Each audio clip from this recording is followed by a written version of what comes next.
Assalamualaikum warahmatullahi wabarakatuh.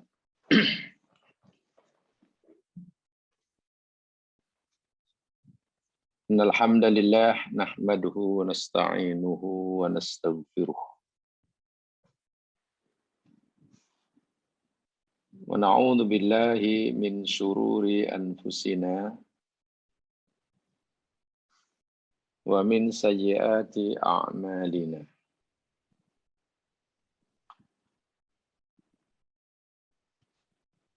May yahdihillahu fala mudhillalah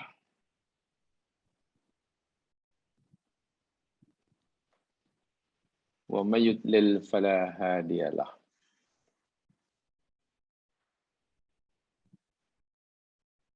Asyhadu an la ilaha illallah wahdahu la syarikalah wa asyhadu anna Muhammadan abduhu wa rasuluh. Allahumma salli ala Muhammad wa ala ali Muhammad kama sallaita ala Ibrahim wa ala ali Ibrahim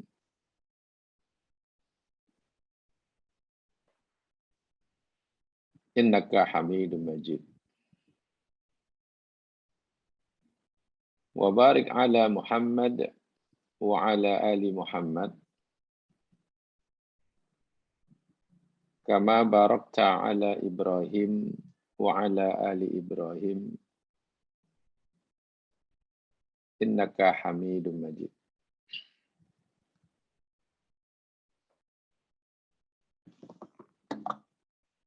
Qala Allah Ta'ala fil Qur'anil Azim ba'da a'udzu billahi minasyaitonir rajim.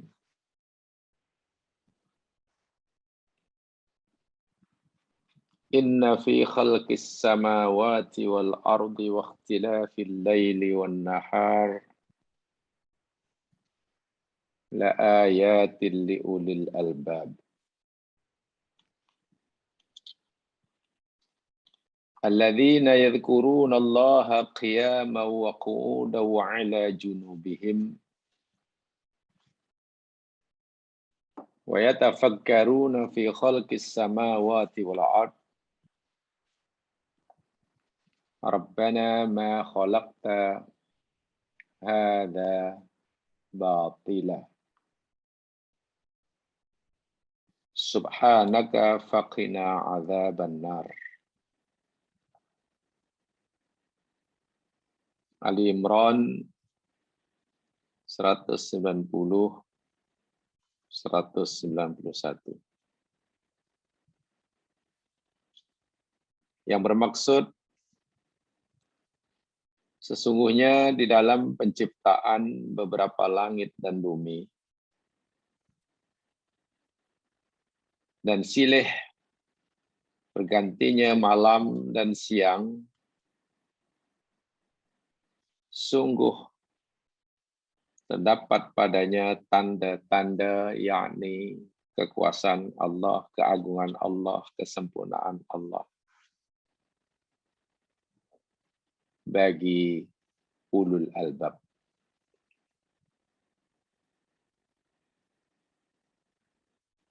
Ulul albab ialah orang-orang yang sentiasa mengingati Allah,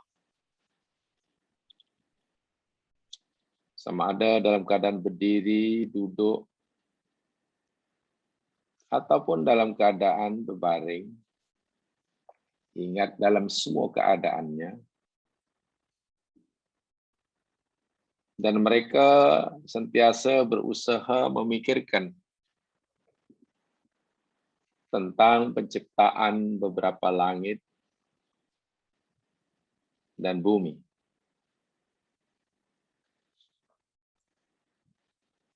Akhirnya dia berkata, wahai Tuhan kami, tidaklah Engkau ciptakan semua ini dengan sia-sia, tanpa tujuan, tanpa hikmah. Maha suci Engkau ya Allah, maka peliharalah kami daripada siksa api neraka. Muslimin muslimat rahimakumullah, ikhwati wa akhwati fillah. Didoakan mudah-mudahan semuanya dalam keadaan sehat walafiat jasmani dan rohani. Diberikan kekuatan untuk terus beramal, menjalankan segala suruhan, meninggalkan segala larangan. Juga ditolong dan dibantu oleh Allah untuk terus dapat mengikhlaskan setiap amalan semata-mata karena Allah. Amin ya rabbal alamin. Pagi hari ini kita berkesempatan lagi sekali untuk menyambung kajian kita tentang tafakkur ulul albab.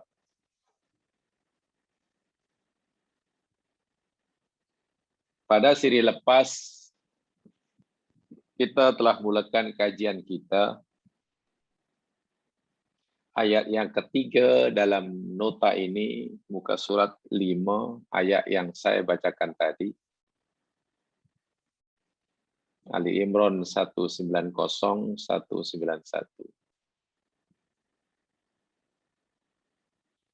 Dan daripada sekian banyak di dalam ayat-ayat Al-Quran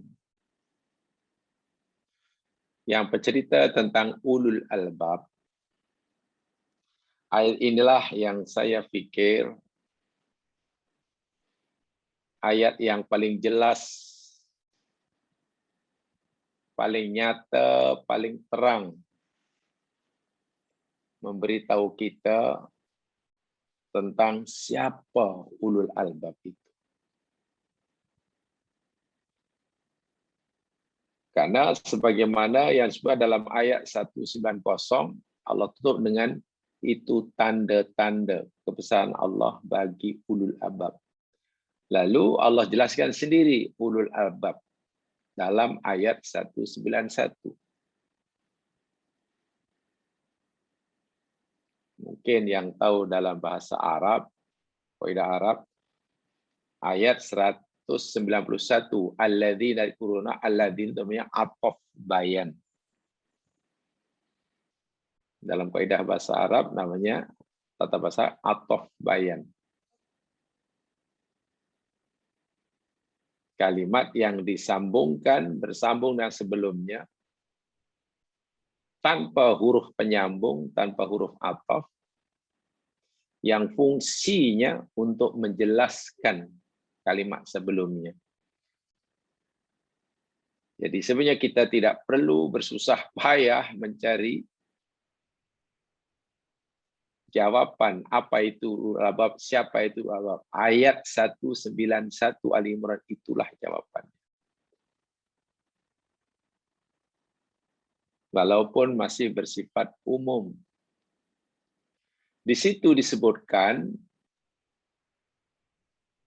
ciri ulul albab itu ada dua.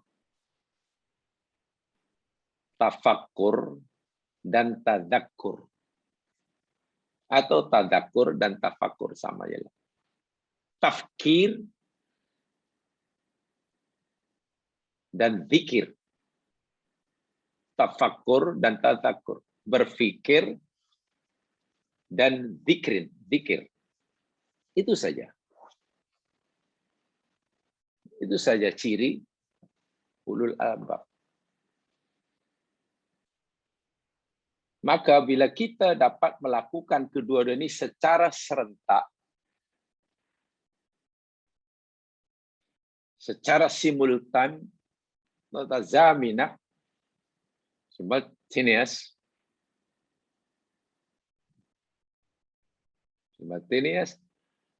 itu namanya ulul albab. Tempoh hari saya nyatakan, ulul albab ini gabungan daripada itulah Jadi berpikir dan zikir itu seimbang, bahkan berjalan serentak, mutazaminah, dalam keharmonian.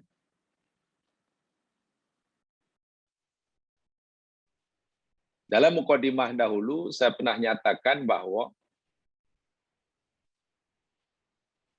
Allah bagi kita akal fikiran, otak kemanusiaan kita ini, ya mas sekalian,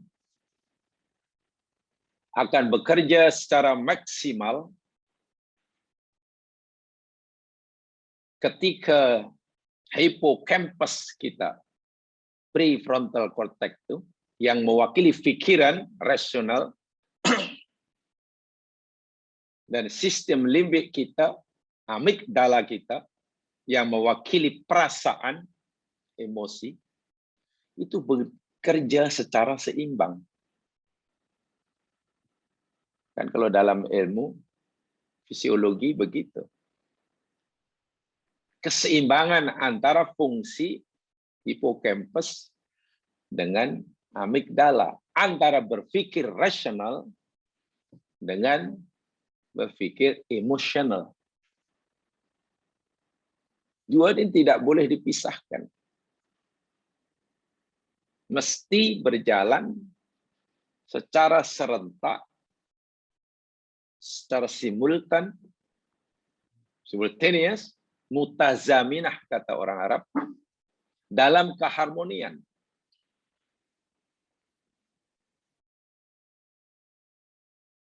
Kalau Allah Subhanahu wa taala menyatakan berpikir, itu berpikir rasional.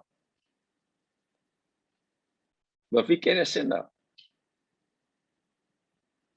Berdasarkan bukti-bukti yang nyata, kajian-kajian empirik yang bersifat empirik, teoritis, logik, berdasarkan fakta, berdasarkan analisa yang tajam, itu fikir. Dan kita oleh Allah diberikan perangkat untuk itu. Namanya otak, khasnya bagian hipokampus dia. Pada masa yang sama, kita juga diberi kemampuan untuk merasakan.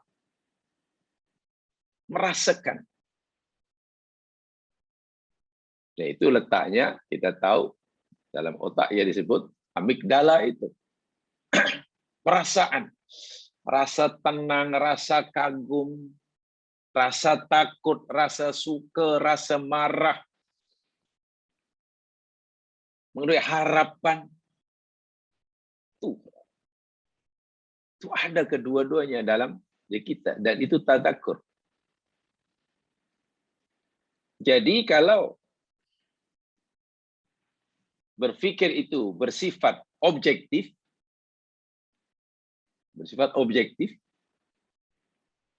maka tadzakur itu sebenarnya lebih bersifat subjektif. Baik, saya sedikit bicara dari segi fisiologi dulu. Sebelum kita kaitkan, sebab Quran sudah ada itu. Saya ulangi. Jika kita sedang melakukan aktiviti berpikir, menggunakan kecerdasan otak kita, yang berdasarkan kajian-kajian ilmiah, berikan fakta, berikan analisa, bahkan kajian-kajian yang bersifat empirik, pembuktian, dan sebagainya. Itu sifatnya objektif. Sehingga apa yang ditemukan oleh A dan ditentukan oleh B, ketika kedua-duanya memikirkan tentang sesuatu, katakanlah pikir tentang matahari, pikir tentang galaksi, caranya kajiannya betul, nanti hasilnya akan sama. Pikir tentang satu pokok, B seorang pokok juga memikirkan buat kajian tentang pokok, nanti hasilnya sama. Ini yang saya maksudkan bersifat objektif. Berbeza dengan tadzakur yang kaitannya dengan rasa. Rasa kagum yang dialami, dirasai oleh setelah mengetahui kehebatan pokok yang dikajinya, dengan rasa kagum yang dirasai oleh B selepas mengkaji pokok yang sama yang dijawab oleh tidak sama. Perasaan kagumnya tidak sama. Karena ia bersifat subjektif. Perasaan tenang antara A dan B tidak sama. Walaupun ilmunya tentang alam semesta sama. Rasa takutnya seseorang yang bernama A dengan rasa takutnya B, setelah kedua-duanya memahami akan keajaiban alam semesta, tidak sama. Karena kaitannya dengan perasaan, zikir, ketenangan. Faham tentang Allah, ma'rifatullah, sifat-sifatnya dan semua bukti keisaannya. Faham. B pun faham karena belajar di tempat yang sama. Gurunya sama, masa belajar sama. Sama-sama lulus cemerlang. Kena sungguh ilmu tentang Allah. Allah Subhanahu wa taala. Allah tu begini, bukti kewujudannya begini, bla bla bla bla. Zikir yang baik itu begini, ini ayat-ayatnya. Ini hadis-hadisnya. A dan B sama ilmunya. Belajar tempat yang sama. Diajar oleh guru yang sama. Bahkan keputusan peperiksaan pun sama. Sama-sama dapat degree, sama-sama cemerlang, mumtaz.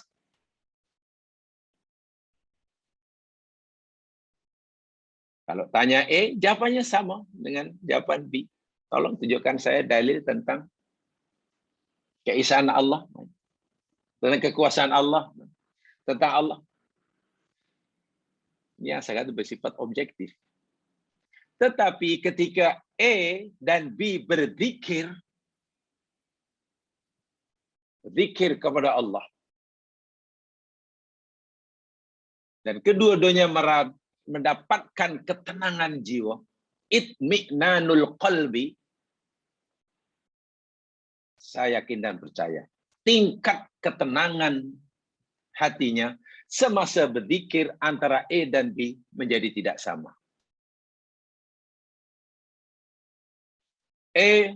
Paham betul seluk-beluk hukum, hakam, dalil, ayat, hadis tentang sholat yang diajar oleh Nabi.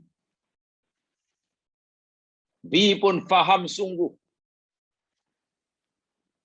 bagaimana kaifiah salat daripada awal hingga akhir sebagaimana yang ditunjukkan oleh Rasulullah. Kajiannya banyak, kitab rujukannya macam-macam. Maka ilmu yang dimiliki oleh A tentang kaifiah salat sama dengan ilmu yang dimiliki oleh B. Apalagi saya kata tadi berguru kepada syekh yang sama. Sama.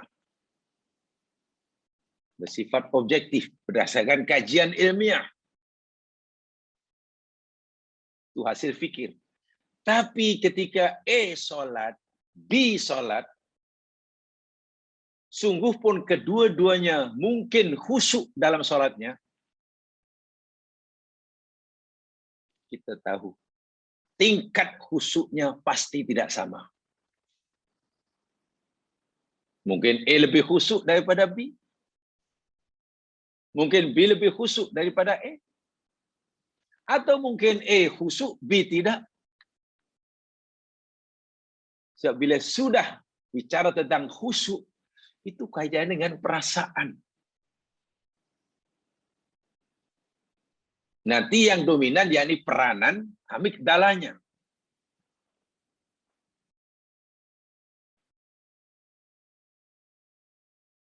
Kaitannya dengan perasaan, emosi. Bersifat subjektif yang saya katakan tadi. Nah, orang ulul albab ini orang yang dapat menggabungkan kedua sekali.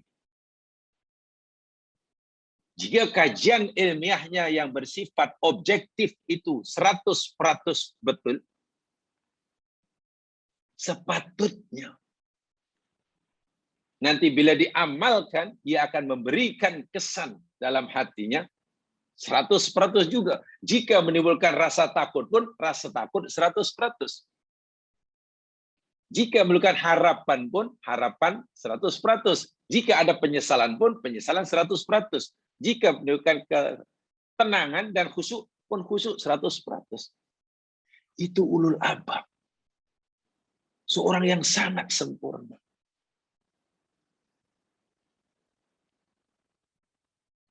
Sebab itulah kalau kita katalah sudah betul sekalipun kajian kita terhadap ayat kauniyah atau ayat-ayat syar'iyah, dalil tahu, bukti tahu terus, ya namanya saya kajian ilmiah. Tapi jika pengetahuan kita yang berdasarkan ilmu, berdasarkan kajian saintifik terhadap alam semesta ini, terhadap tubuh manusia, terhadap kuku manusia, ke mata manusia, karena pakar mata, keajaiban rambut manusia, karena dokter rambut, tahu sungguh. Tapi jika ilmu ini, ya Mas sekalian, tidak menimbulkan rasa kagum dalam hati kita, mana kita jadi seorang setengah saja. Hipokampus kita terlalu dominan, sementara amigdala mandul. Saya gunakan istilah ini karena dahulu pensarah saya kata begitu. Bila kamu hanya cerdik dan cerdas, tingkat keilmuan kamu tinggi, intellectuality kamu dipuji, tapi jika ilmumu yang banyak itu tidak menimbulkan rasa khosyah, rasa takut, rasa tunduk, rasa tentram, rasa dan segalanya, kamu rugi, katanya. Kamu rugi. Karena hanya hipokampus yang cerdas, yang tajam, tapi amigdalanya mandul. Demikian juga apa artinya kita tahu cara sholat dengan betul, dalil-dalil dengan betul, hafal semuanya. Cara untuk khusyuk kita sudah tahu, dalil khusyuk sudah tahu, itu kajian ilmiah. Tapi bila kita melaksanakan, mempraktikkan sholat, tiba-tiba kita tidak khusyuk. Di mana silapnya? Kenapa tiba-tiba faktor unsur tadzakur kita tidak setajam unsur tafakur kita? Kenapa tafakur kita terlalu tajam, sementara tadzakurnya tumpul? Nah, ini kita tidak mengharapkan begitu. Sebab itulah kita disuruh oleh Allah melatih diri kita dalam hidup ini. Ketika Anda sedang berpikir sesuatu yang sifatnya objektif, pastikan Anda hendaklah juga memfungsikan perasaan, memfungsikan amigdala Anda, sehingga berjalan serentak. Berjalan serentak. Bila itu dilatih sentiasa dalam kehidupan jemaah sekalian, sehingga sudah menjadi satu, apa istilahnya ya, kebiasaan atau jadi sifat lah, suatu saat kita akan mendekati orang dipanggil ulul albab. Dan itu orang yang paling tinggi. Gelaran tertinggi yang Allah berikan. Ingat dahulu telah kita pelajari dalam ayat kalau mukadimah yang dahululah berapa siri itu 2 bulan ke mukadimahnya. Yang saya katakan dalam surah Fatir, innama yakhshallaha min ibadil ulama, surah Fatir 27 298. Kan hujung dia innama yakhshallaha min ibadil ulama. Seolah-olah cerita tentang alam semesta, gunung, ganang, bumi, pokok, tumbuhan, hujan, manusia, binatang ternakan, binatang melata. Ujung dia hanya saja yang khasyah kepada Allah.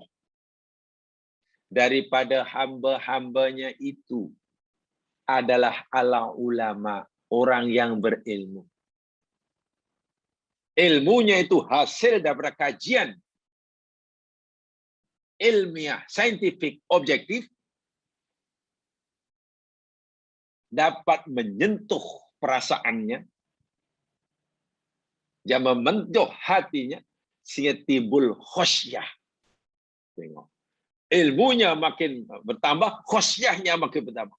Sehingga berjalan secara serentak, mutazaminah. Antara berpikir logik dengan perasaan. Ini surah Ali Imran itu inilah yang 190 itu itulah kesimpulan poin terpentingnya. Tadzakur, tafakkur. Dan kita ini diberikan 2 benda ini luar biasa dahsyatnya. Kemampuan kita tafakkur luar biasa. Kemampuan kita tadzakur pun sebenarnya luar biasa. Sangat luar biasa. Saya hanya memetik daripada satu artikel aja Mas sekalian. Ya, artikel tentang biologi lah ini sebetulnya. Maaf karena saya tidak belajar biologi seperti jamaah sekalian untuk agak khatam.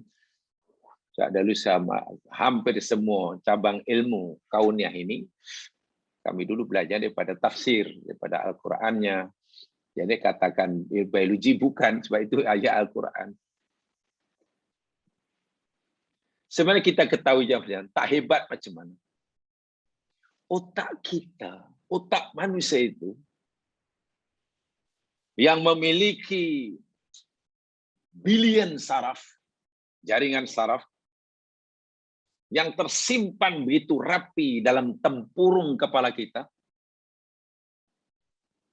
tak tahu berapa bilion jaringan saraf di sana. Otak juga memiliki kemampuan, ini yang dahsyat sekali ini, mempunyai kemampuan merekam, merekodkan lebih daripada 6 juta byte informasi per harinya. Seberapa banyak itu agaknya? Otak kita sebenarnya oleh Allah diberi kemampuan untuk merekam 6 juta byte informasi. Ya, mas semua ada handphone. Itu sudah adalah sekian byte, sekian kilo. Ini 6 juta byte informasi setiap hari. Kalau 1 minggu, 1 tahun, 10 tahun. Apa yang ada dalam otak? Kalaulah dipindahkan, katakanlah, maklumat memori yang disimpan oleh otak kita, sarannya otak yang difungsikan dengan betul lah. Di dalam komputer, dan akhirnya sebesar apa agaknya. Tidak ada yang dapat mampu, komputer mana yang tidak mampu menampungnya. Sangat-sangat luar biasa. Kemudian, itu hendaklah dijadikan bahan oleh kolbun untuk dapat merasakannya. Untuk dapat merasakannya. Rasa kagum barangkali, rasa takut barangkali, rasa tenang barangkali, dan lain sebagainya. Baik. Ini sebetulnya kesimpulan secara umum ayat ini. Tapi jamaah sekalian, sebagaimana minggu lepas saya telah, atau kita lah, kita telah pelajari sama, ya. Bagian yang pertama yakni tentang tafakur, fikir, ya, berfikir. Saya telah sampaikan secara umum, berfikir itu ada tingkatan-tingkatan. Ada namanya at-tafkirus sabhi, berfikir hanya secara luaran. Nanti saya ingin kaitkan dengan tadakkurnya. Sebab hanya ada dua istilah dalam dua ayat penting ini. Hanya ada dua istilah yang Allah sebutkan sebagai ciri utama bagi seseorang yang bergelar ulul albab. Hanya ada dua istilah yang Allah sebutkan sebagai ciri utama orang yang disebut ulul albab. Tafakkur dan tadakkur. Tafkir dan fikir. Jadi saya gabungan berfikir rasional dengan berfikir emosional. Berfikir pula ada macam-macam tingkatan. Ada hanya berfikir sathi, kita dah pelajari itu. Ada at-tafkirul amiq, agak mendalam. Dan ada at-tafkirul mustanir. Saya tidak perlu mengulangi tiga ini ya. Nah, saya telah berikan contoh orang Arab Badui yang sebetulnya kemampuan berfikir intelektualnya boleh katakan hanya ya biasalah. Tapi seorang Arab Badui boleh cara berfikirnya sudah tinggi. Karena kita melihat ketika dia ditanya tentang Allah, ada atau tidak ada, dia jawab dengan Masya Allah, dengan bahasa yang luar biasa. Al-bi'aratu tadullu 'alal ba'ir. Cemana kamu tanya Allah ini ada atau tidak ada? Al-bi'arah tadullu 'alal ba'ir. Nih najis unta ini sebagai bukti bahwa di sini pernah ada unta. Di padang pasir, di situ ada najis unta. Kalau kamu jumpai najis unta, kita yakin bahwa di tempat ini pernah ada unta. Semalam ke, tadi pagi ke, malam tadi, ya pernah. Tidak mungkinlah ada najis unta, tak ada untanya. Itu sebenarnya cara berpikir yang sangat sederhana, tetapi sangat dalam maknanya. Kalau dijabarkan kan lebih luas. Kalau alam yang indah seperti ini, mana mungkin tidak ada yang mewujudkannya, gitulah. Tidak mungkin ada unta. Kalau ada tai unta, najis unta, mana mungkin tidak ada untanya. Wal athar yadullu ala masir. Nih bekas-bekas tapak orang lalu. Ini menunjukkan bahwa di sini tadi semalam ada orang lalu. Siapa yang lalu? Kami tak tahu. Yang pasti kami yakin ada orang lalu. Nih tengok bekas tapaknya ada. Malam tadi tempat ini pasti ada harimau lalu sini. Nih tapak dia. Semalam pasti ada unta lalu sini. Nih najis dia. Tapi unta warna apa-apa tak tahu. Yang penting kita yakin dahulu pasti ada unta. Pasti ada rimau lalu. Pasti ada orang lalu. Sudah. Kan sangat sederhana itu. Sangat sederhana. Jadi kita ditanya tentang Allah itu ada atur. Nah, berfikir seperti itu jamaahnya sudah dipanggil berfikir mustanir, at-tafkirul mustanir. Dia tidak hanya melihat, oh ada najis unta, oh ada, tak, tapi sudah pikir. Kalau ada najis unta, maknanya ada untanya. Ada akibat, pasti ada sebabnya. Kalaulah ada matahari memancarkan seperti ini, memberi manfaat, sangat teratur dari dahulu hingga sekarang. Mana mungkin ia ada dengan sendirinya. Pasti ada penyebabnya. Yakin ada penyebab yang ada di sebaliknya. Itu pun sudah dikira bertuhan. Walaupun mungkin belum kenal siapa namanya. Yang pasti ia meyakini segala-galanya ini bergerak karena digerakkan. Segala-galanya ini berubah-ubah karena ada yang mengubahnya. Segala yang hidup itu pasti ada menghidupkan. Sudah, itu pun sudah, Masya Allah, sudah dikira orang yang bertuhan itu. Walaupun mungkin belum tahu siapa namanya. Quran sendiri pun, firman Allah, turun kepada Muhammad SAW, lebih kurang 19 kali ayat turun, sehingga 19 belum menyebut nama Allah satu pun. Baru ada ayat turun yang menyebut padanya kalimat Allah ketika Jibril selepas 19 kali kalau tidak salah.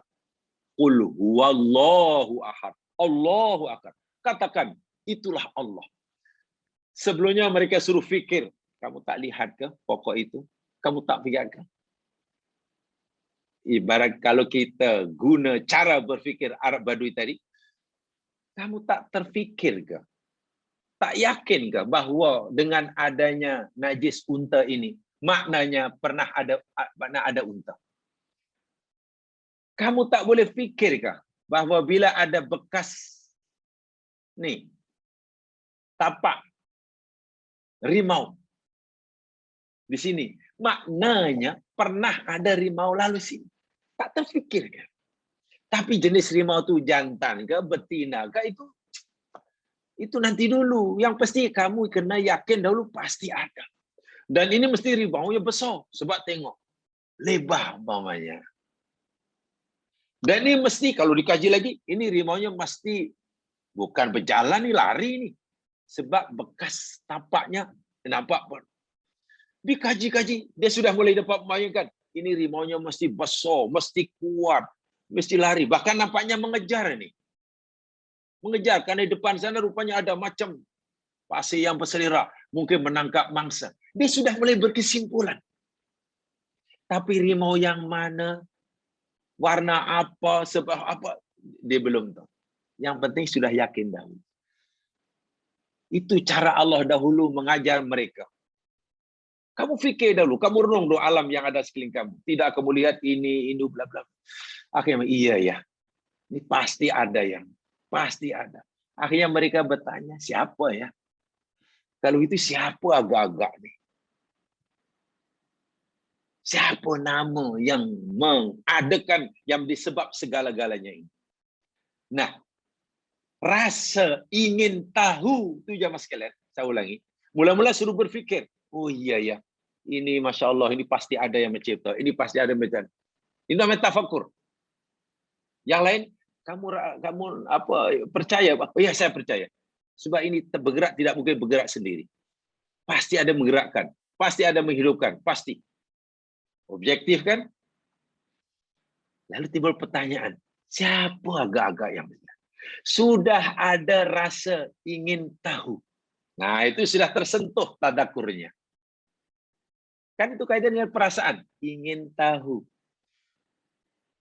Nah, sangat tahu siapa agaknya, tak sabar-sabar rasanya. Rasa kagum sudah makin bertambah, sementara yang dikagumi belum diketahuinya, maka rasa ingin tahu sangat kuat. Lalu siapa dia? Siapa dia? Lalu Allah turunkan, Qul Muhammad, beritahu kepada mereka yang ingin tahu tuh. Sebab mereka fikir yang menciptakan itu patung ke, berhala ke apa. Huwa, dia, Allahu Ahad. Lalu digerakkan aku. Setelah pikirannya diisi dengan ilmu, berdasarkan kajian ilmiahnya, hati sudah mulai ada rasa ingin tahu, gelisah selagi belum tahu, itu bagus sekali. Dan itu nama zikir. Sayangnya cara berfikir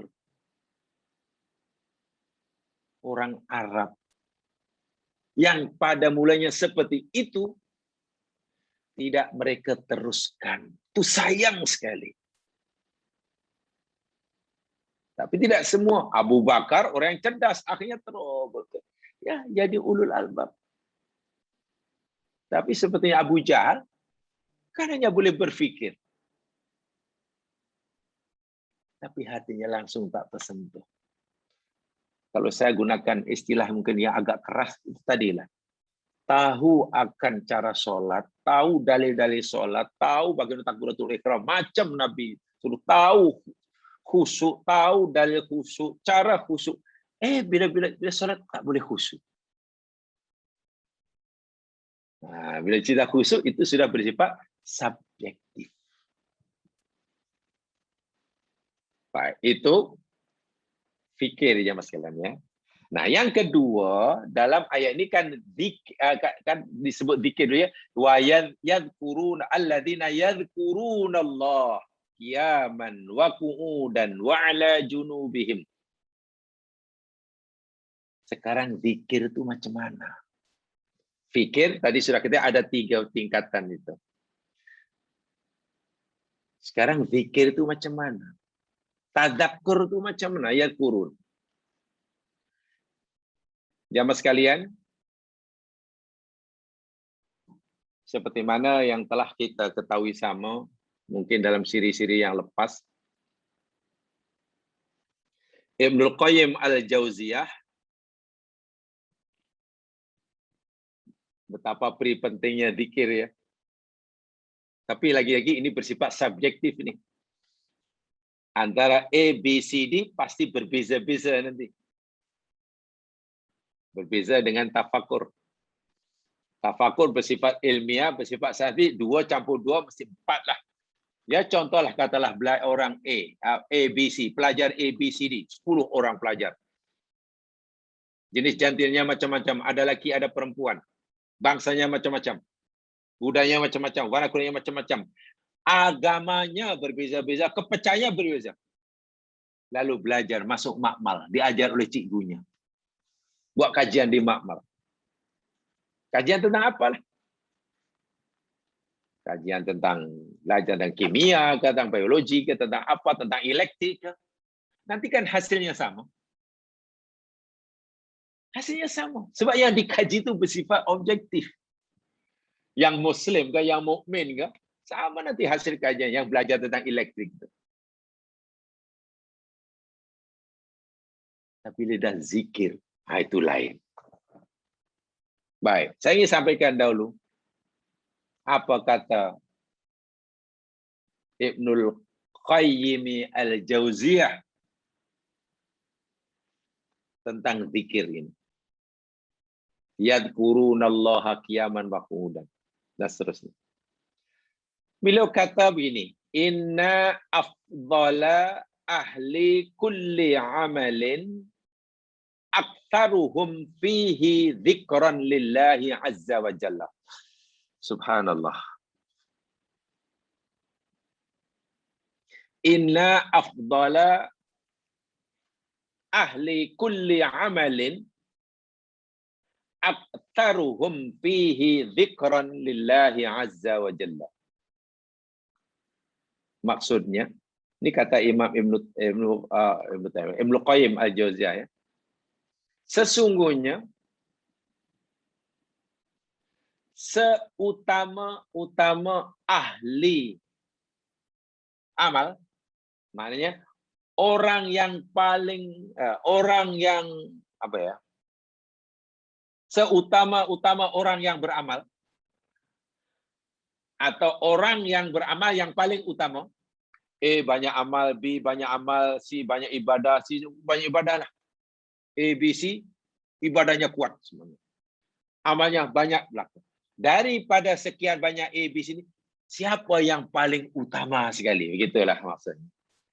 Kata Ibnu Qayyim, yang paling utama dari sekian banyak orang yang banyak amal itu ialah aktaruhum fihi dzikran lillahi azza wa jalla. Orang yang paling banyak zikirnya kepada Allah melalui amalnya. Subhanallah. Jika amal yang banyak itu menimbulkan zikir yang banyak, itulah orang yang paling banyak. Yang paling banyak. Fa'afdalus suwami aktaruhum dzikron lillahi azza wa jalla. Kata beliau. Maka seutama-utama orang yang berpuasa, ABCD semua puasa. Dari sekian banyak orang puasa, siapa yang paling utama sekali? Paling hebat sekali. Aktaruhum dzikron azza wa jalla fi saumihim. Yang paling banyak zikirnya, ingatnya kepada Allah di dalam puasanya. Masya Allah. Puasa itu sudah baik. Tapi insya Allah puasa ABCD sama. Cara puasanya sama, dalil puasanya sama. Yang membatalkan puasa sama, yang menjaga puasa sama. Karena itu kajian ilmiah. Berdasarkan dalil. Tapi adakah puasa itu dapat menimbulkan zikrullah bagi pelakunya? Nah, itu berbeza. Ibnul Qayyim kata, yang paling afdal, yang paling banyak ingatannya kepada Allah semasa puasa. Wa afdalul mutasaddiqin aktaruhum dzikran lillahi azza wa jalla. Dan seutama-utama orang yang bersedekah, ABCD banyak sedekah, semua dermawan. Siapa yang paling hebat? Paling afdal. Aktaruhum dzikran lillahi azza wa jalla fi shadaqatihim. Yang paling banyak zikirnya pada Allah melalui sedekahnya. Yang sedekahnya boleh merangsang zikirnya pada Allah. Makin banyak sedekahnya, makin kuat zikirnya. Makin banyak puasanya, makin banyak zikirnya. Nah, zikir di sini apa maksudnya? Itu cerita yang lain ya. Ini cerita yang lain. Yang memberi kesan adalah wa afdalul hajj, dan seutama-utama orang yang pergi haji, orang yang paling sempurna haji, paling afdal hajinya, aktaruhum dzikran lillahi azza wa jalla, yakni orang yang paling banyak ingatannya pada Allah dengan hajinya. Wa hakadza sairul ahwal, kata beliau. Demikian jugalah dalam semua ibadah. Kata Ibnu Qayyim ini, kalau kita relatekan dengan penjelasan kita di awal tadi. Orang yang sholat, orang yang haji, orang yang berpuasa, orang sedekah, dia boleh sedekah itu tentulah setelah belajar ilmu tentang sedekah, ilmu tentang haji macam mana, berdasarkan dalil dan bukti, hujah dan nas. Itu mana kajian ilmiah. Itu hasil fikir, sehingga dia tahu caranya. Sebab itu cara ibadah ABCD, cara sholatnya insya Allah sama jika dalilnya sama. Bila nanti sholatnya sama, takbirnya sama, rukuknya sama, lalu kita tanya, yang paling utama antara ABC yang sholatnya sama, tadi gerakan sama itu siapa? Takbirnya semuanya sama, menepati ajaran Nabi. Bacaannya sama, rukuknya sama. Yang paling afdal yang mana Ibnu Qayyim? Karena sama dari segi zahirnya. Ya pasti samalah, sebab cara mereka itu hasil kajian ilmiah mereka. Kata Ibnu Qayyim, oh kalau kamu tahu yang paling afdal, siapa di antara mereka yang sholatnya sama itu? Yang dengan sholatnya itu belum meningkat zikirnya paling banyak pada Allah. ABCD, khusyuknya pasti tidak sama. Yang paling khusyuk itulah yang paling afdal sholatnya. ABCD semasa sholat tentu ingatannya pada Allah tidak sama. A mungkin sangat ingat, B ingat, C ingat tak ingat, D tak ingat sama sekali. Masya Allah. Lalu Ibnu Qayyim membawa sepotong ayat. Bukan sepotong ayat di dalam Al-Quran Surah Al-Ankabut ayat 45. Coba perhatikan.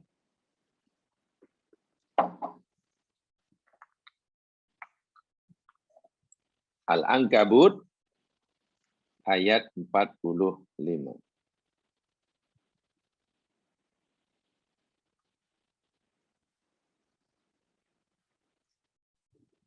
Tolong, ada yang dengan sukarela, tolong bacakan. Bismillah.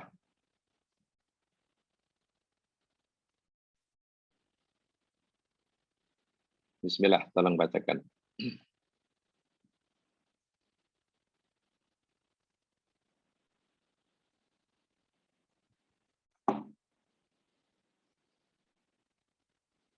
Ya, silakan. Kurangnya saya ada kesempatan untuk minum dahulu. Belum minum. Saya baca Ustaz. Sila. Bismillah. Ayat 45 tadi kan Ustaz? Ya, saya surah Ankabut. Okey. Auzubillahiminasyaitonirrajim. Utluma uhiya ilaika minal kitabi wa aqimis salah. Inna salata tanha 'anil fahsya'i wal munkar wa ladhikrullahi akbar wallahu ya'lamu ma tasna'un. Terima kasih banyak, Masya Allah, tabarakallah. Utslu, bacakan wahai Muhammad. Ma, apa yang? Uhiya, telah diwahyukan, ilaika, kepadamu. Minal kitab, daripada kitab. Apa-apa wahyu yang aku telah berikan padamu, wahai Muhammad, kamu bacakan pada umatmu, kamu sebarkan, kamu beritahukan, kamu hebatkan. Jangan kamu simpan. Satu ayat, kamu sampaikan satu ayat. 10 ayat, kamu sampaikan 10 ayat. Jangan kamu kurangi, jangan kamu tokok tambah. Ini tugas Nabi. Tablik namanya. Tablik. Perintah kedua daripada Allah pada Nabi, khasnya dalam ayat ini. Wa aqimis sholat. Ahmad, dirikan sholat. Dirikan sholat. Nabi pun sholat lah. Tapi rupa-rupanya sholat yang Allah suruh dirikan itu ada matlamat, ada ghoyah yang perlu dicapai. Inna sholata tanha 'anil fahsya' wal munkar. Sesungguhnya sholat itu dapat mencegah dirimu daripada perbuatan fahsya, keji, dan munkar. Nah, ada dua perintah Allah. Nah, ini dia. Menyampaikan dakwah. Tablik, bukan dakwah. Solat, bukan ibadah itu. Puasa. Amallah, amal baik semuanya. Allah suruh buat. Semua perintahku kamu buat. Semua laranganku kamu tinggal. Itu bagus, itu wajib-wajib. Lalu Allah beritahu pula, wala dzikrullahi akbaru. Masya Allah. Wow dan lam, sungguh dzikrullah itu akbar. Ada yang menerjemahkan lebih besar, ada yang mengatakan paling besar. Artinya apa? Sholat itu besar. Dzikrullah lebih besar daripada sholat. Haji itu besar. Zikrullah melalui haji itu lebih besar. Itu haji, orang pergi haji yang tidak ada zikrullah padanya, maka nilai hajinya menjadi kurang. Begitu maksudnya. Salat itu zikrullah. Salat itu besar zikrullah. Tapi zikrullah hasil daripada meriah salat itu lebih besar. Ayat ini seakan-akan, quote and quote, seakan-akan Zikrullah itu menjadi matlamat akhir daripada setiap ibadah yang Allah wajibkan pada kita. Bak kata Ibnu Qayyim tadilah, kalau kamu nak tahu orang yang paling hebat, paling utama dalam semua amalan, nah, dulu tak ada kan sekarang.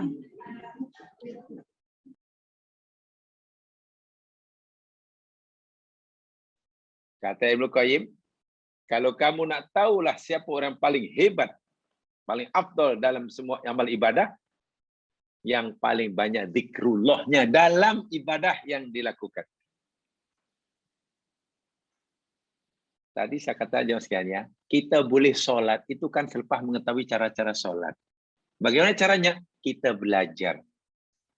Macam mana supaya dapat cara solat yang betul? Belajar secara ilmiah, berdasarkan dalil, bukti, kajian, bla bla bla bla.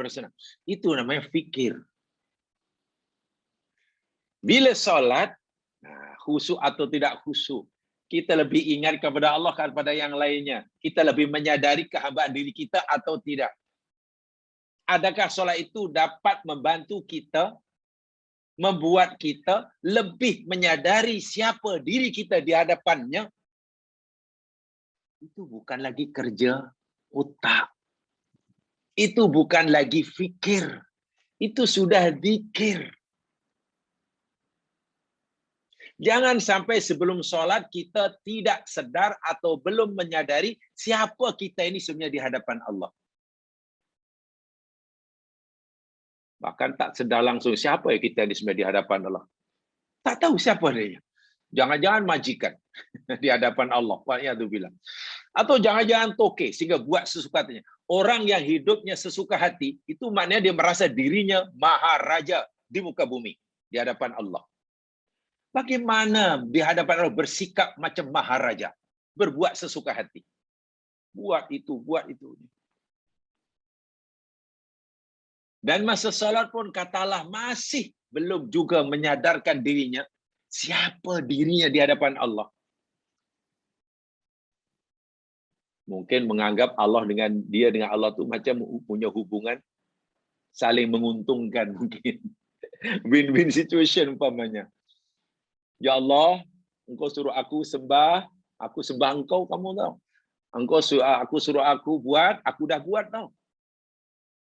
Engkau minta kepada aku suruh rukuk, aku sudah rukuk tahu. Sekarang tiba giliran engkau. Kau mesti bagi apa yang aku nak. Karena aku sudah bagi apa yang kau nak. Kalau kita merasa begitulah dalam doa, dalam solat, kita belum sedar. Zikir kita masih kosong. Yang kita sebenarnya hamba dengan Allah. Hubungan kita dengan Allah, yakni hamba dengan Tuhan penciptanya. Bukan hubungan sesama macam kawan. Ya Allah, karena aku dah buat apa yang kau suruh, aku dah bagi apa yang kau minta. Sekarang tiba giliranmu ya Allah, kau mesti bagi apa yang aku nak. Bukankah orang itu sedang memposisikan dirinya di hadapan Allah sebagai hubungan yang saling menguntungkan? Itu bukan zikir. Walaupun sholatnya panjang, Masya Allah, kosong zikirnya. Atau bahkan ada yang tidak ingat semuanya. Sombong, apa sholat masih sombong lagi. Masya Allah. Sedang sholat. Yang sebenarnya sholat itu yakni simbol kehambaan yang paling sempurna lah. Hendaknya ditujukan oleh seorang hamba di hadapan Allah. Sholat masih ada rasa sombong pula. Sholat bukan menyembah Allah. Masa sholat bukan tidak menyembah Allah. Tapi sholat menjadi pengawas bagi orang lain yang sedang sholat. Dia sholat tapi jadi pengawas kepada orang lain. Tempat mengawasi, menghati, tengok depan yang sedang sholat. Tengok takbirnya macam mana, rukuknya macam mana. Dalam hati pula karena dilihat takbir orang depannya tak betul, rukuk tak betul, dalam hati, apa sholat macam itu? Tak belajar sholat, tak belajar sholat. Dalam hati, mesti orang itu sholat tidak sah. Dia sedang sholat menyembah Allah atau sedang jadi mandor agaknya. Kalau itu yang berlaku, lalu apa mana solat? Habis solatnya terus ditegur kawan. Lain awak tadi solat tak betul saya ingat tu. Tak macam itu Nabi suruh. Nabi tak macam itu mengajar solat. Kawan itu pun pelik. Macam mana awak tahu yang saya buat macam itu? Ya, saya nampak. Saya nampak di belakang awak sebelah kiri. Saya nampak awak solat macam tidak pun awak tak betul. Makruh tak betul. Oh, maknanya awak memperhatikan saya daripada takbir hingga. Ya, saya nampak. Apa dia fikir itu tujuan solat? Inilah bahayanya bila tadakkur tidak dihayati. Bagi Ibnu Qayyim, itu kosong ibadah. Ibadahnya kosong. Solat itu, walaupun kita sedang berjamaah jamaah sekalian, jangan kita fikir yang lain. Kita berdiri seorang diri hadapan Allah yang kita hamba abdi. Haji demikian juga. Walaupun kita di tengah lautan manusia, jutaan manusia, kita ni betul-betul ingin berdiri seorang diri di hadapan Tuhannya. Dan Tuhan kita. Ini. Wala dzikrullahi akbar. Tengok. Sungguh ingat Allah itu yang paling besar. Maknanya lebih besar daripada amal ibadah itu sendiri. Apa amalan yang sedang dilakukan itu sendiri. Daripada solat yang dilakukan sendiri. Ada lebih besar. Apa zikrullah? Jangan difahami terpisah ya. Jangan memahami begini. Solat itu utama. Zikir itu utama. Lalu orang tak solat hanya subhanallah, subhanallah. Bukan begitu maksudnya. Ya. Minta maaf maksudnya bukan seperti itu. Zikrullah lebih besar ini maksudnya bukan puasa elok. Zikir pada Allah pun elok. Kalau begitu tak apalah, saya tak nak puasa. Saya nak join majlis zikir aja lah. Bukan. Bukan begitu. Maksudnya puasa yang boleh menimbulkan zikrullah dalam hati orang yang sedang melakukan tadi. Itulah. Solat yang boleh menimbulkan, menggerakkan perasaannya. Membantu amigdalanya. Berfungsi menimbulkan rasa takut, rasa gerun, rasa suka, rasa harap, rasa cemas, rasa menyesal, rasa puasa yang macam itu, solat yang macam itu, itulah yang paling utama. Jadi bukan terpisah. Jamaah jangan fahami terpisah, takut nanti ya masalah faham susah nanti ya. Jadi kalau masalah faham, kalau bukan maksudnya bukan solat itu baik, zikrullah itu baik. Lalu zikrullah itu lebih besar daripada solat umpamanya. Kemudian kita tak apalah kalau begitu. Untuk sementara waktu saya tak payah solat lah, saya nak join zikrullah aja lah, majlis-majlis zikir. Bukan, saya masih lupa. Ini bukan, kan tadi saya katakan orang ulul albab yakni orang yang berfikir rasionalnya berjalan secara simultan, mutazaminah dengan berfikir emosionalnya, serentak, bukan terpisah. Itulah, bukan terpisah. Boleh dibezakan, tapi tak boleh dipisahkan antara tafakur dengan tadzakur. Itu ulul albab. Itu ulul albab. Bukan tafakur. Tak apalah, saya khususkan untuk hari Isnin tafakur aja. Itu untuk malamnya saya zikir aja. Bukan begitu maksud saya. Bukan tidak boleh kita duduk berzikir, tapi maksud ayat ini tidak seperti itu. Ketika orang sedang bertafakur, pastikan pada masa yang sama pun aktifkanlah fungsi amigdalanya. Sehingga zikirnya juga entah. Demikian juga ketika orang sedang zikrullah, zikir, pastikan ia berbasiskan hasil tafakurnya. Apa artinya kita mengucapkan Allahu Akbar umpamanya? Allah Maha Besar. Bagaimana mungkin kita dapat merasakan kebesaran Allah dalam diri kita jika kita belum dapat mengerti seberapa besar Allah Subhanahu wa taala? Maklumat tentang besarnya Allah itu belum ada dalam memori otak kita. Belum ada. Karena kita belum berpikir tentang kebesaran Allah yang Allah letakkan dalam alam semesta. Kita menyebut hanya Allahu Akbar, Allahu Akbar. Pastilah rasa besar itu tidak wujud dalam hati kita, tidak mungkin. Mungkinkah kita mengagumi keindahan sesuatu yang kita tidak pernah melihatnya? Macam mana? Saya kagum sungguhlah dengan KLCC, kagum sungguh. Awak pernah melihat? Tak pernah. Awak pernah baca ke artikel tentang KLCC? Tak pernah juga. Tapi macam mana awak boleh mengagumi keindahannya, tak pernah tengok, tak pernah baca keterangan, tak pernah dapat maklumat apa? Yalah, kita mesti kagum. Sebab kalau tak kagum, nanti rasa pelik pula. Itu kagum palsu namanya.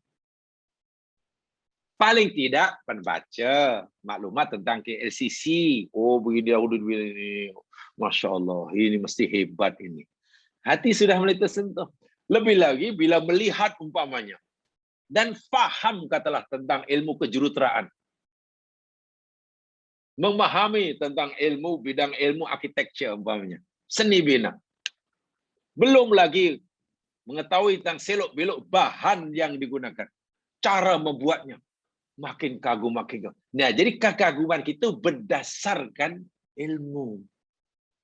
Itu zikir yang berdasarkan fikir. Fikir yang menghasilkan zikir. Nah, itu maksudnya.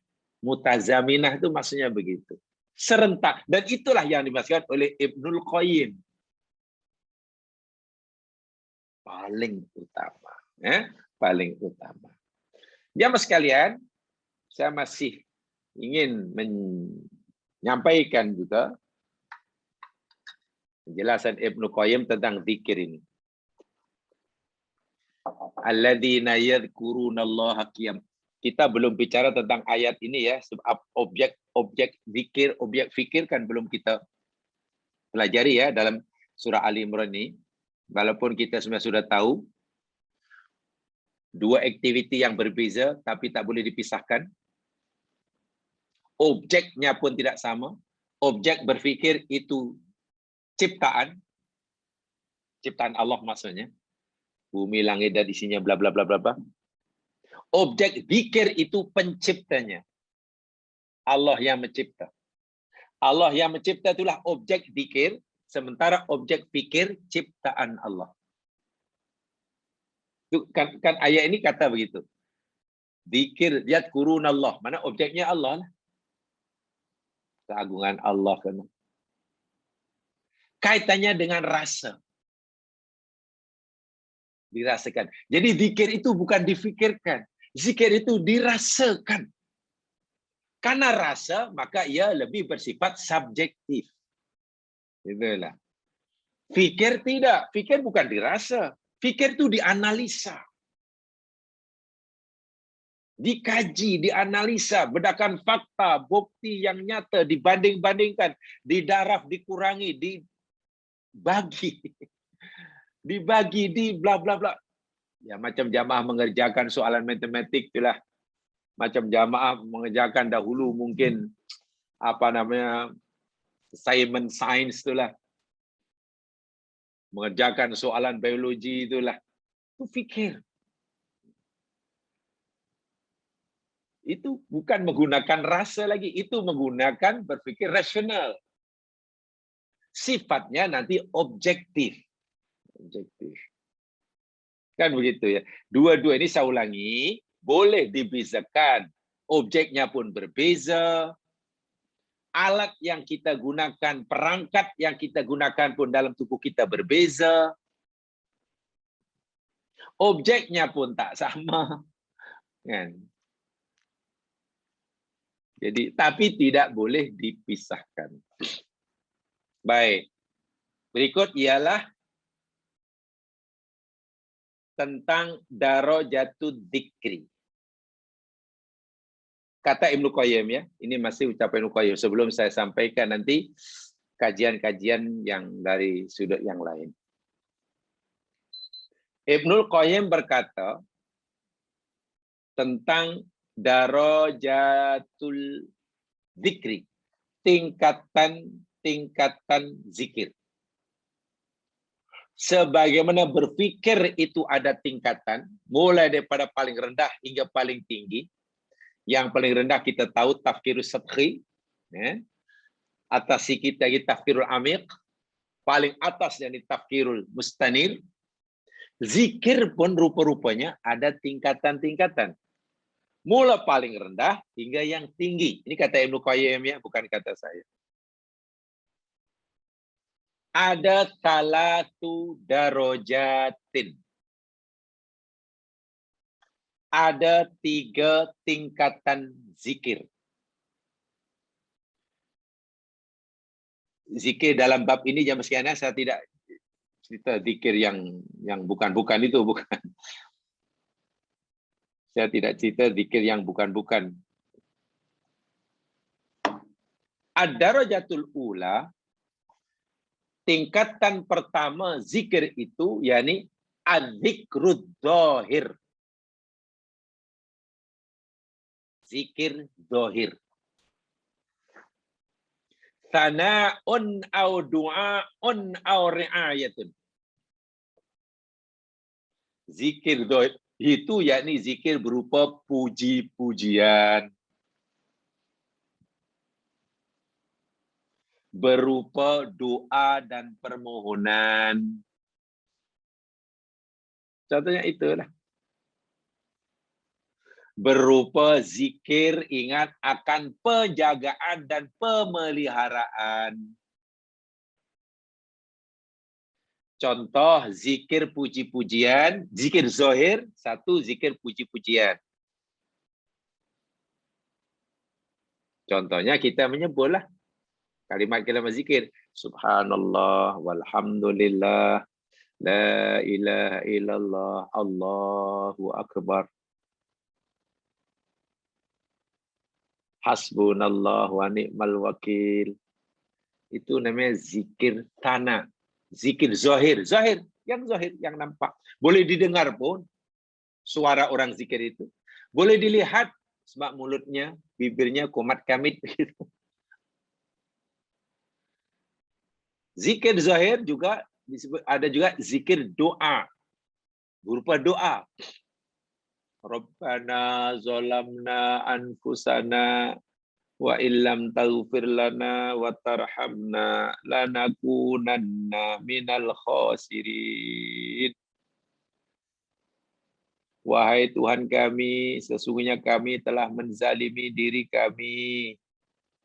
Jika Engkau tidak ampunkan kami, Engkau tidak merahmati kami, niscaya kami termasuk orang-orang yang merugi. Itu zikir juga, kata Ibnu Qayyim. Namanya zikrud dzahir, doa. Zikir zahir yang berupa doa, permohonan. Kita doa Rabbana atina. Zikir zahir jenis ketiga, yakni zikrul ri'ayah. Ri'ayah itu penjagaan, pemeliharaan. Ingat bahwa Allah Subhanahu wa Ta'ala sentiasa menjaga kita. Kita mengucapkan kalimat, yang kalimat itu bermaksud bahwa Allah itu sentiasa menjaga kita. Sentiasa menjaga kita. Innallaha ma'as sabirin. Sesungguhnya Allah itu bersama orang sabar. Innallaha ma'ana. Sesungguhnya Allah bersama kita. Allahu nazirun ilaina. Ingat, Allah itu sentiasa memandang kita hari ini. Allahu syahidun ala ma taf'alun. Allah sentiasa menyaksi apa yang kamu kerjakan. Nah, ucapan-ucapan zikir seperti ini bukan zikir pujian, bukan tanah, bukan doa, tapi ri'ayah. Tak kiralah sana ke, doa ke, ri'ayah pun, kata Ibnu Qayyim, itu baru disebut zikir zahir. Itu tingkat pertama. Mana tingkat rendah lah tuh. Subhanallah, subhanallah, subhanallah. Itu rendah itu. Lepas sholat baca subhanallah, subhanallah, 3 kali. Itu zikir paling rendah. Tapi disuruh. Ad-darajatut tsaniyah, zikir tingkat 2, ada rajatnya tingkat kedua, yakni ad-dzikrul khafi. Lebih tinggi itu. Zikir khafi. Khafi itu senyap, sembunyi. Lawan zohir. Kalau zohir itu nampak, khafi itu tak nampak. Pakai kha ya. Bukan kop, bukan zikir kopi. Kalau zikir kopi itu mana? Ingat nak minum kopi. Ini zikir khafi. Wa huwa al-khalasu minal quyud wal baqa'u ma'as syuhud waluzumul musamarah. Luar biasa kalimat yang digunakan oleh Ibnu Qayyim. Kagum kita bila menggunakan istilah yang luar biasa. Zikrul khafi itu maksudnya zikir senyap. Dia senyap bukan mana zikir baca subhanallah tapi tak dengar, bukan. Kalau zikir jahar tadi subhanallah subhanallah subhanallah zahir. Kalau yang khafi maknanya baca subhanallah tapi dalam hati, bukan. Zikir khafi kata Ibnu Qayyim ialah al-khalasu minal quyud. Subhanallah. Melepaskan diri, membebaskan diri dari segala ikatan. Ingat ya, kita masih cerita ciri ulul albab kan zikrullah kan. Ciri sifat ulul albab itu kan zikrullah, di samping tafakur kan tadakur. Nah, tadakur itu ada beberapa tingkatan. Tingkatan yang kedua, zikir khafi yakni al-khulus minal quyud, melepaskan diri daripada segala ikatan. Mana-mana ciptaan Allah, makhluk Allah yang mengikat dirinya, yang menghalangi hatinya daripada mengingati Allah sebagai penciptanya, dipotong ikatannya, diputuskan. Ini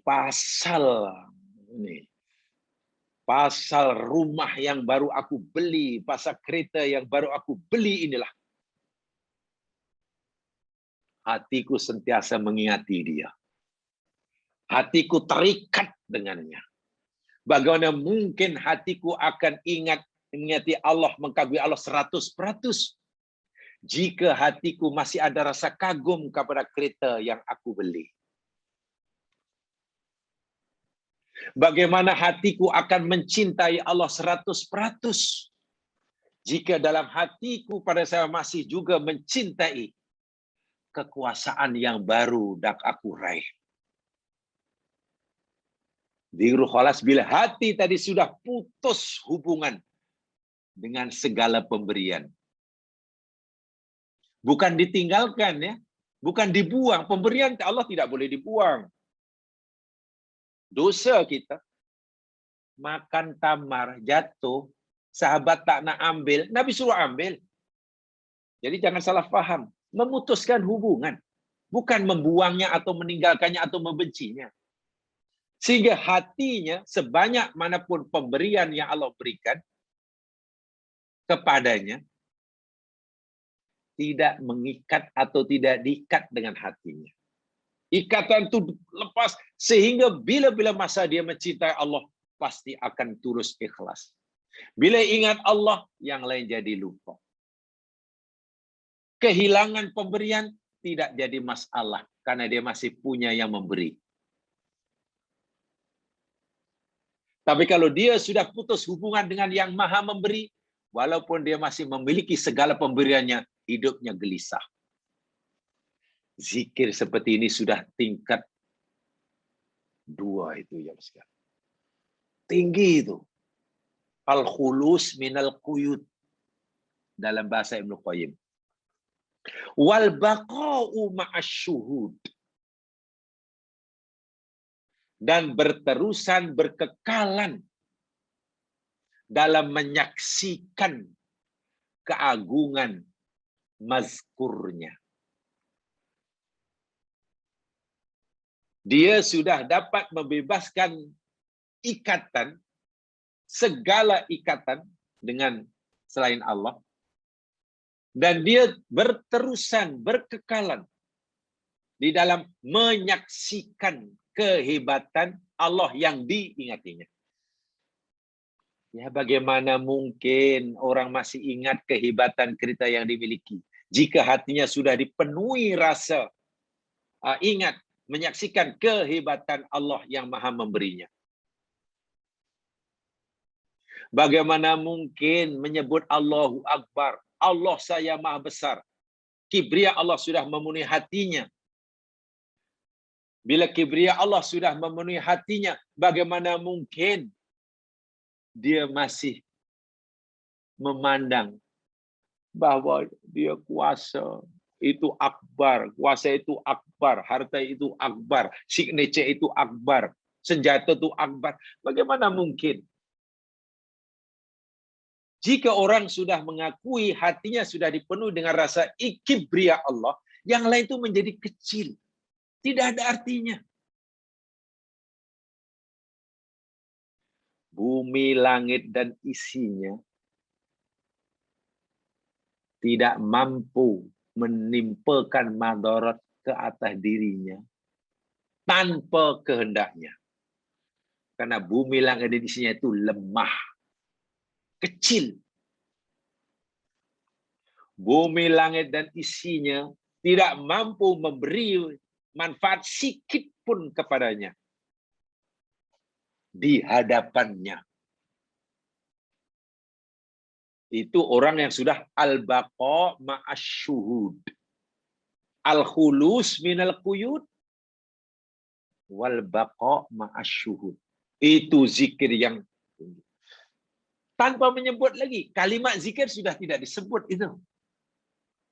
Dia tidak sedang menyebut kalimat subhanallah.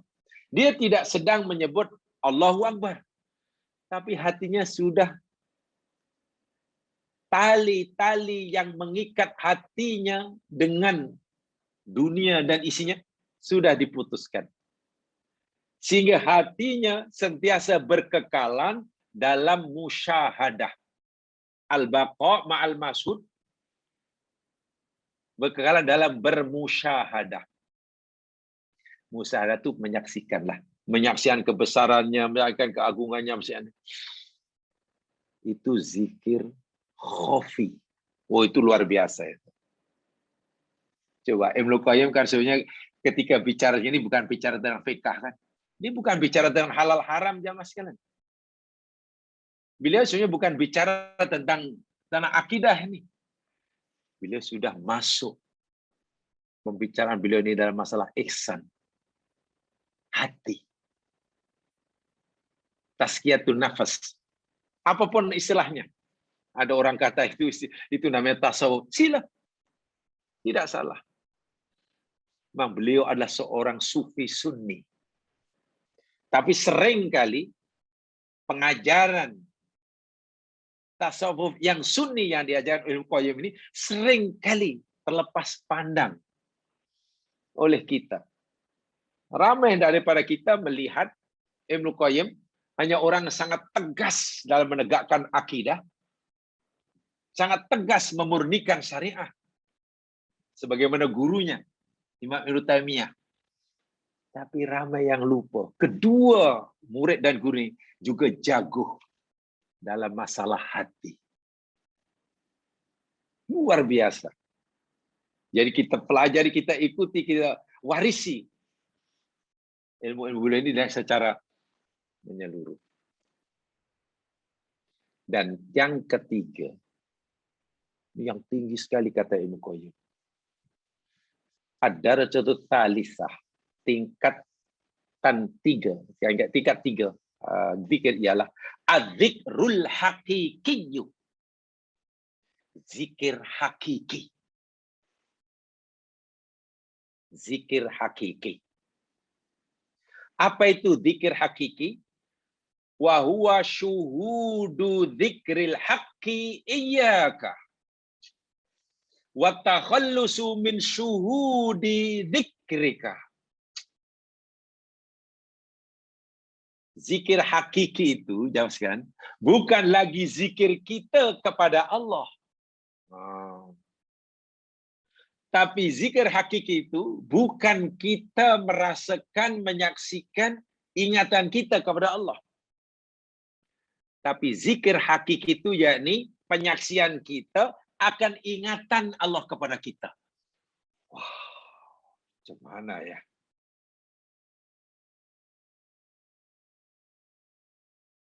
Bukan hanya ingat bahwa Allah itu Maha Pengasih. Bukan. Bukan sekadar hati sentiasa ingat Allah itu Maha Pengasih. Bukan. Bukan hanya sekadar yakin ingat bahwa Allah itu Maha Adil. Bukan. Zikir hakiki lebih daripada itu. Apa dia? Ia sentiasa merasa Allah itu mengasihi dia. Merasa Allah itu adil kepadanya.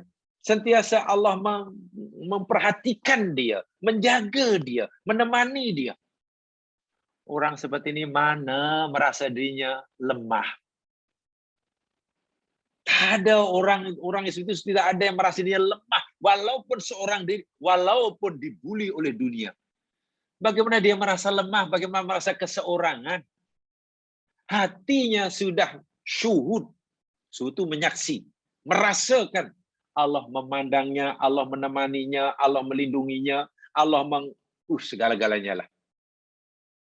Jadi bukan hanya yakin Allah Maha melihat, tapi yakin Allah sentiasa melihatnya. Sebab itu Nabi Ibrahim ketika nak dicampak dalam api berkobar-kobar, yang menurut sunatullah akan mati terbakar. Tidak ada penolong waktu itu daripada kalangan makhluk di muka bumi. Dengan bangganya seluruh raja-raja dan rakyatnya ingin membinasakan Ibrahim.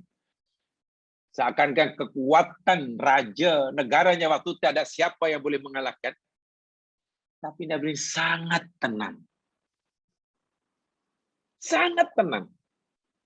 Tenang bukan semata-mata karena yakin Allah Maha adil, maha melihat. Ibrahim tenang karena syuhudu dzikril haqqi iyahu. Ibrahim dapat menyaksikan, dapat merasakan bahwa Allah sentiasa melihatnya, memperhatikannya, melindunginya. Situ ucapan Ibrahim hanya hasbiyallah wa ni'mal wakil. Sudah. Wahai kamu sekalian, kamu telah bersatu tenaga untuk membinasakan aku. Ya tak apalah.